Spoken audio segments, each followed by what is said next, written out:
సూర్యాపేట జిల్లాలో హుజూర్ నగర్ మేయర్ కాలువకి గండిపడే ప్రమాదం.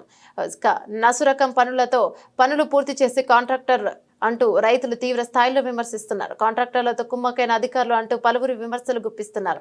తక్కువ నాణ్యతతో పనులు చేయబట్టే పట్టుమని 10 రోజులు కూడా లేదని, కట్ట తాగితే ఇక తమ పొలాలు అన్ని ఆగమైపోతాయని ఆందోళనలో రైతులున్నారు. ఆ నాసిరకం పనులతో త్వరగా పూర్తి చేయడం వల్లనే ఇలా జరిగిందని, కాంట్రాక్టర్లపై సంబంధిత అధికారులపై చర్యలు తీసుకోవాలని ఉత్తమ్ కుమార్ రెడ్డిని రైతులు వేడుకుంటున్నారు. కేవలం 2 ఇంచుల మీరే లైనింగ్ వేశారని, దీంతో శనివారం రాత్రి కురిసిన వర్షానికి సాగర్ నీరు తీవ్రత తగ్గించినా కానీ గండిపడటం చాలా దారుణం అంటున్నారు స్థానికులు. అధికారులు కాంట్రాక్టర్తో కుమ్మక్క ఇలాంటి నాణ్యత లోపం వల్ల అయిన వర్కులు చేయటం వల్ల కొన్నాళ్ల పాటు పదిలంగా ఉండాల్సిన కాలువలు త్వరగా ఆగమైపోతున్నాయన్నారు.